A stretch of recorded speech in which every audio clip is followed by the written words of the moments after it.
Like 3 days ago, I said, I'm going to make a Discord. Everybody go to the Discord. Well, that's dead. So, what do we do instead? I spent today looking at the alternatives, and the front runners, the things that I think are actually viable for real people that are not tech nerds, are Matrix, Steam Chats, and IRC with a voice video program on the side that we use when we need it, like Jitsi or Zoom or something like that. I have absolutely no interest in being on Discord. I have always hated Discord. But now I'm done. I'm out. I'm not even going to attempt to play the game anymore. Fuck Discord. But it's not enough to just fuck Discord, right? So the problem is not the age verification and protect the children. The problem is not Discord and their deep-seated greed of going public. All of the companies suck balls. All of the companies will end up at this point. Even if their own greed does not drive them to this point, which it will, governments are starting to pass laws that are kind of forcing companies to do more of this sort of thing to increase their surveillance and their violations. So, if not Discord, somebody else. So, for that reason, it is not actually a viable solution to go to another proprietary service. Because in 5-10 years, we will be right back here every single time. There's no avoiding it, because even if a company wants to avoid it, the government will force their hand. So, what do you do? Open protocols, self-hosting. Fediverse. So we're going to talk about some tech terms today instead of tabletop role-playing games. Open protocols means that you and I speak the same language, and we don't guarantee anything beyond that. So you can think of this like Morse code. Morse code doesn't just work with beeps. It works with taps and shakes and gestures. It works with light flashes. Anything that can produce a long and a short, you can do Morse code with. So that is a protocol, and anyone can speak it, and anyone can hear it. So if I build my client to speak it, your server can hear it, we can interact, which means that your company doesn't own the means of communication. It's not a walled garden where you decide what's okay and what's not, because my client can go talk to other servers if you're a douchebag.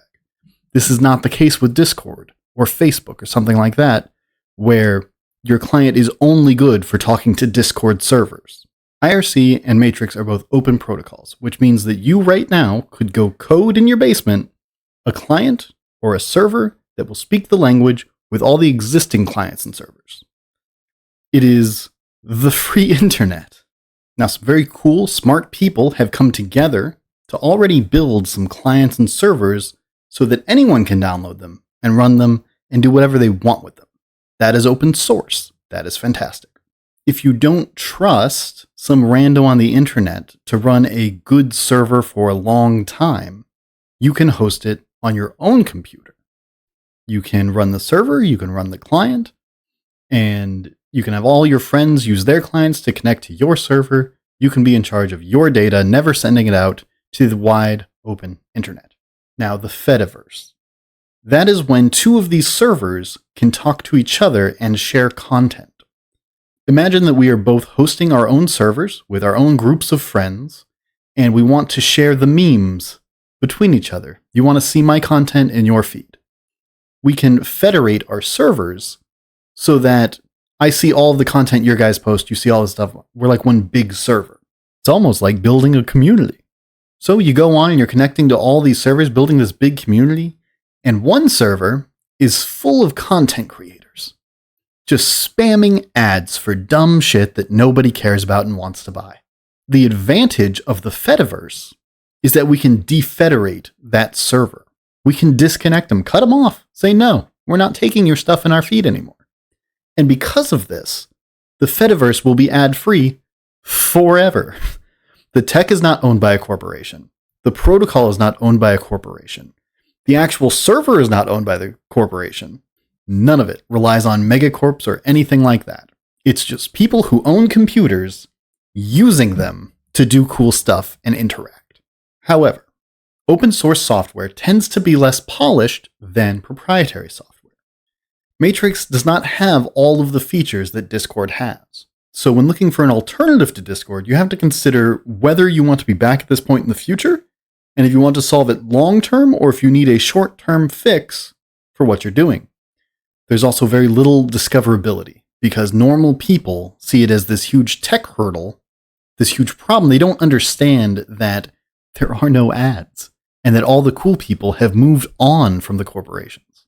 So they want to stay where the people are, and they think that the people are on Discord. But what's actually on Discord is bots, lurkers, and losers. So for these reasons, I have a couple of suggestions on what we can do next. And I'm totally open-minded. I just want to get as many tabletop nerds together as we can in a place that is our own. I think Matrix is viable, but not super pleasant for a Discord user. I think you have to actually make the decision that you are done with Discord and want an alternative. My personal preference is IRC because I live in the terminal. I don't think that some of the open source alternatives are real alternatives either, because their protocol isn't open. I can't make my own client to interact with their server. But here's the thing. If we can get just enough people that are in our niche, that have our interests, to actually start building communities in these places on Matrix, we start to integrate ourselves into the culture and into the development of these open source tools, which means that we can add a dice roller directly into the client. Scheduling, things like that, things that we care about, become part of the actual system. It's not like Discord, where you go there to consume a product, to get customer service and support. No, we're building a home that's going to be with us, hopefully, for many years to come, like 20, 30 years. Like there are IRC servers still running today that were running in the 80s.